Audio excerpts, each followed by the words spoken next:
Greetings and peace to you all. My name is Umi. Thank you guys for joining me for another video. Thank you to everyone who has liked, shared, subscribed. You've booked a session, you've made donations, you've become a patron through my Patreon. I really appreciate you supporting this channel. So today we're going to delve a little bit more into the 12th house. The 12th house is rather complex. It's connected with Pisces. It's associated with the planet Neptune, water house. And it's often a link between our conscious and subconscious and unconscious mind. This is a house connected with otherworldly things. The space when we exit this physical realm and go into an afterlife. So 12th house can also be very much associated with afterlife and the curiosity associated with it. So the 12th house, being a non-material house, means it's not quite as accessible as the other house themes. So we're thinking third house education or siblings or pets, seventh house of relationships, 10th house of career, 11th house of friends and community. These are often quite personal and mundane expressions of our human experience that can be identified through these houses 1 through 11. 8th house, of course, is quite in-depth as well, connected to death and sex and transformation. But as it pertains to our genius and our madness, the 12th house can really present a lot of telltale signs as to these qualities within a person's natal chart, or within their lives rather, their character and attitudes and how they show up in life.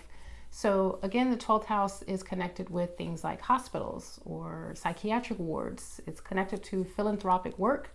Neptune is very spiritual and highly charitable, but in its lesser aspects, this can definitely be associated with a state of madness, which is also why prisons and the isolation that comes with those who are incarcerated, especially for long prison sentences, there can be the propensity for psychological deterioration and even madness. But as it pertains to the common folk, you and I, depending on what planets you have in the 12th house and what aspects are being made to these planets, can definitely hint to either our genius, our ability to think and have these brilliant ideas. Uranus positioned here can sometimes have very out of the box and innovative thinking. The geniuses of our time, people who come up with ideas that they seem to grab from the ethers some way. And it's quite fascinating to witness throughout time people who have been born with just, amazing gifts and abilities to foresee inventions or creations, art, and just different things that can manifest by means of planets positioned here. However, a lot of these individuals can have very strong division within themselves regarding this sort of madness, psychosis, states of feeling you don't belong in this realm, often feeling quite otherworldly and trying to assimilate and exist, with some measure of normality, when in truth, these individuals can feel quite mad. They can feel there's a very thin line between their genius and their madness. So personal planets positioned here can definitely hint to people who are quite spiritually inclined, maybe having psychic and intuitive abilities, perhaps the sun in aspect to a planet positioned in the 12th house, or the sun placed in the 12th house. Although these can create at times very introverted people who prefer their quiet, their isolation, working behind the scenes. The benefit to this is their ability to really ponder and to reflect and to have time to think outside the box, to have time to meditate and create new ideals. So again, the 12th house being associated with isolation, this directly connects, meditative practices with that ability to escape or isolate oneself from the everyday mundane world.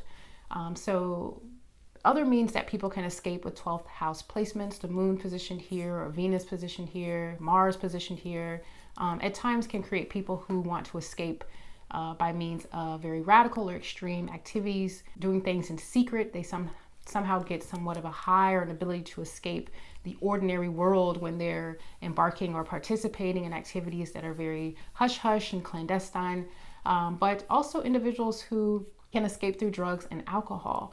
Neptune is quite often the planet that is responsible for a desire to escape. a desire to get away from the basic, the ordinary, this sort of illusion, this matrix. And so people can heavily indulge in drugs and alcohol as a means to escape this reality, leading them down a path of self-destruction. Remember, 12th house is the house of self-undoing.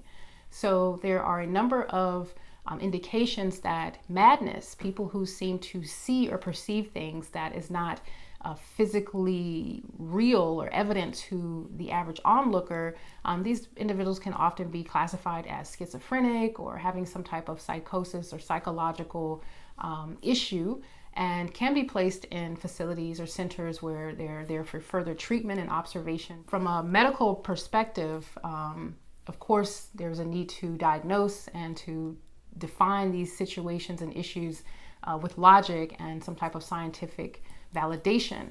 For those who are more interested in who study esoteric teachings or metaphysics, the notion that there quite literally can be parallel or alternate realities playing out simultaneously, and some souls are quite privy to seeing these things, maybe feeling as if it's a curse, but they can witness and see things in our reality that others cannot.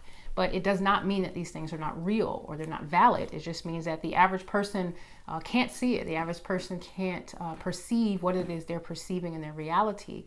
12th house is also connected with our dreams. It's connected with, astral projection and lucid dreaming, and the ability to connect to other realms, and to not only just connect, but to see in these realms. And the madness associated with this is that sometimes we can get sucked into, especially if the third eye is very active and open, sucked into these visions that can be quite disturbing, traumatic, very damaging to the psychological well-being of an individual. So I would not be responsible in promoting this or suggesting folks really, delve into these sort of otherworldly practices that initiate them into, sort of seeing things outside of our reality, because it does require practice and discipline. It does require discernment. It does require even a need to do that. If you don't have a need to dabble in these things, I don't recommend it, because you can sometimes open doors that you don't know how to close. And let alone what things come in through these doors. So the 12th house is a gateway. Again, this is the last house of the zodiac. And so there's definitely this sort of gateway to otherworldly or afterlife curiosity. And you want to be mindful about any practices that you're doing that do heighten or open your third eye, as you can be exposing yourself to certain energies, entities, visions, or thoughts that can be quite traumatic for the soul to witness.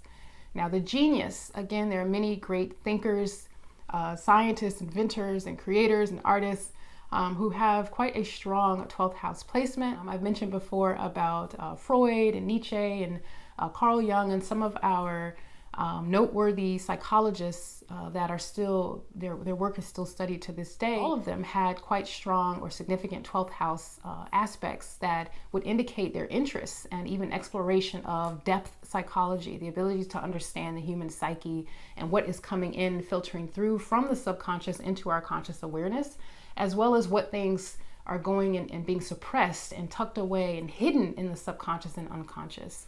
So for many of you, if you find that you're very creative, you're a great writer, there's many gifts that you have or a certain awareness that you have, but you don't know how to channel it. You don't know how to organize your thoughts. You don't know how to direct and focus that energy. You can feel as if you're somewhat leaning toward, a bit of psychological instability. So I would advise, again, I think this is what I was saying before, that it wouldn't be wise for me to promote it without saying some of you may need to seek out counseling, professional help by a psychologist or therapist, a medical professional who can assist you with basically grounding and just coming back to a state of reality or normalcy, if you will. And then at some point, once you've got an understanding and a grasp of these concepts, you can begin to slowly test your creative expanse, that part of you that is quite unique or different in how you perceive the world. Maybe creative ideas that you have around inventions, around human behavior that you don't know how to organize and articulate can drive a person mad. They can feel like, I don't know how to get this out. I don't know how to share it or when to share it or what it all means. And so it can be quite confusing at times even. So there are beautiful aspects to the 12th house for sure. This is a house that can, again, really speak to our need for isolation as a means to self-discovery, as a means to personal exploration of our own psyche and being alone with oneself and being okay with being alone with oneself. 12th house's significance in our times, especially modern times, when you have things like the internet, things like, smartphones, where this information is being channeled by means of the 12th house and brought into our everyday lives as useful tools, or as, art to marvel at, inventions that make our life convenient.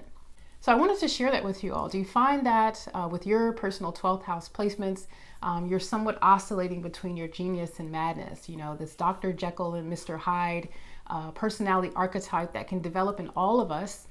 Have any of you found the need to seek out, you don't have to put this in the comments, but perhaps, felt like, oh, I need help. I'm really struggling to assimilate in this reality. I feel so otherworldly. I feel like I just can't get it here. And that desire to escape, perhaps through addictions, or perhaps through escaping, by avoiding responsibilities, avoiding any form of self-discipline, can definitely speak to that Piscean 12th house Neptunian energy.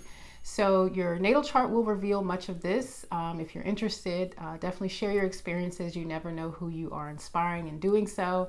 I do thank you all for tuning in. I'm available for personal sessions. That information is in the description. And until next time, peace.